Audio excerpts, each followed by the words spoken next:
मनोज वाजपेयी की घूसखोर पंडित जो नेटफ्लिक्स पे आने वाली थी, वो रिलीज से पहले उसने काफी कंट्रोवर्सी क्रिएट कर दिया। और अब जो लेटेस्ट डेवलपमेंट ये है कि नीरज पांडे ने अपने इंस्टाग्राम पोस्ट में बताया है कि जो प्रमोशनल कंटेंट था उस फिल्म का, उसको नेटफ्लिक्स ने वापस ले लिया है। तो अब वो आपको अवेलेबल नहीं दिखेगा सोशल मीडिया पे। क्या लिखा है नीरज पांडे ने अपने पोस्ट में, मैं एक बार आपको पढ़ के सुना देता हूँ। Our film is a fictional cop drama, and the term Pandit is used simply as a colloquial name for a fictional character. The story focuses on an individual's action and choices and does not comment on or represent any caste, religion, or community. As a filmmaker, I approach my work with a deep sense of responsibility to tell stories that are thoughtful and respectful. This film, like my earlier work, has been created with sincere intent and solely to entertain audiences. We understand that the title of the film has caused hurt to some viewers, and we genuinely acknowledge these feelings. In light of these concerns, we have decided to take down all promotional materials for the time being, as we believe the film should be experienced in its entirety and understood in the context of the story we intend to tell rather than judge on partial glimpses. We look forward to sharing the film with the audience soon. तो क्यों आखिर promotional content को जो है इस film का withdraw करना पड़ा? उसका रीज़न ये है कि जो नाम है घूसखोर पंडित, इस पंडित टर्म से ही पंडित समाज के लोगों ने इस फ़िल्म के खिलाफ एक मूवमेंट शुरू कर दिया। और इनफैक्ट दिल्ली हाई कोर्ट में एक पिटीशन भी फाइल किया गया था इस फ़िल्म के अगेंस्ट। डिमांड किया गया था कि इसके नाम को चेंज किया जाए। पिटीशन फाइल करने वाले कौन थे? वो एक मुंबई के लॉयर थे, उनका नाम था आशुतोष दुबे। उन्होंने नेटफ्लिक्स को नोटिस भी भेजा और डिमांड किया था कि जो आपका जो टाइटल है वो ऑब्जेक्शनेबल है, आप इसको प्लीज़ रिमूव कीजिए। अब दुबे के लीगल नोटिस के हिसाब से ये कहा गया था कि जो जो टर्म पंडित जो है, it is deep rooted in Indian civilisation and is traditionally linked to scholarship, spiritual authority, ethics and social respect. तो आप पंडित टर्म का आप पंडित टर्म को आप घूसखोर से लिंक करके अगर आप अपनी वेब सीरीज या फिल्म का नाम ले रहे हो, तो वो पूरी पंडित कम्युनिटी के अगेंस्ट जाता है और इसकी वजह से आपको ये टाइटल चेंज करना चाहिए। फिल्म का प्रीमाइस क्या है जो अब तक पता चला था टीजर देख करके। फिल्म में मनोज वाजपेयी हैं, वो अजय दीक्षित नाम का कैरेक्टर एक कॉप है वो प्ले कर रहे हैं, लेकिन वो घूसखोर है।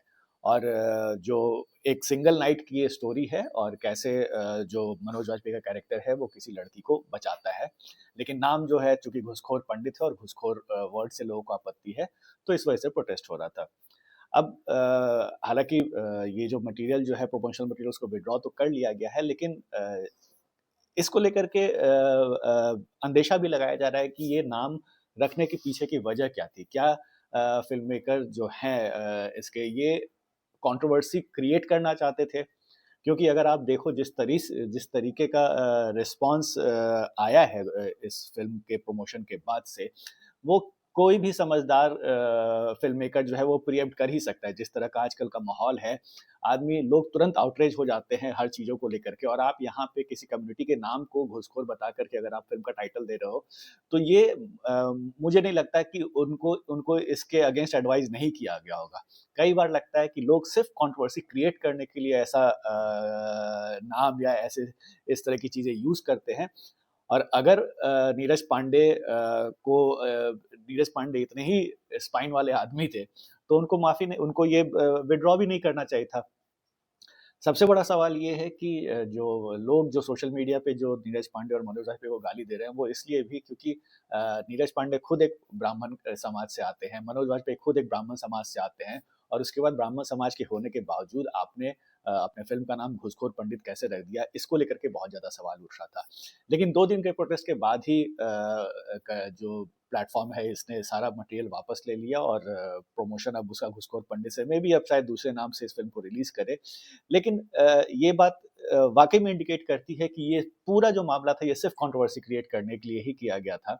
क्योंकि अगर अदरवाइज़ इसका कोई बज़ नहीं था।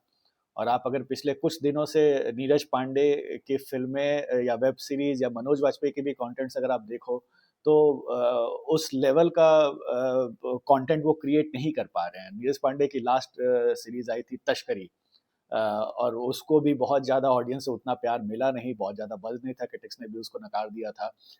फैमिली मैन जो फ़िल्म आई थी मनोज वाजपेयी की, सीरीज़ आई थी मनोज वाजपेयी की, जो 3rd सीज़न था, उसको भी लेकर के बहुत ज़्यादा ऑडियंस को वो लेवल जो एक्सपेक्टेशन उन्होंने एक्सपेक्ट किया था फैमिली 1 और फैमिली मैन 2 से, उस लेवल का फैमिली मैन 3 भी नहीं रहा। इसके अलावा जिस तरह की सीरीज़ मनोज वाजपेयी कुछ दिन से कर रहे हैं, चाहे वो जो अभी ज़ी पे एक सीरीज़ आई थी और उसमें काफ़ी न्यूडिटी भी थी, और वो सीरीज़ भी लोगों को ज़्यादा कुछ ख़ास पसंद नहीं आई।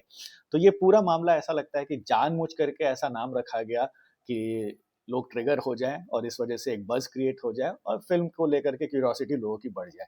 क्योंकि आज का जैसा वातावरण है हमारे देश में, मैं नहीं मान सकता कि लो आपको पता नहीं था कि आप अगर ऐसा नाम रखोगे तो कंट्रोवर्सी होगी।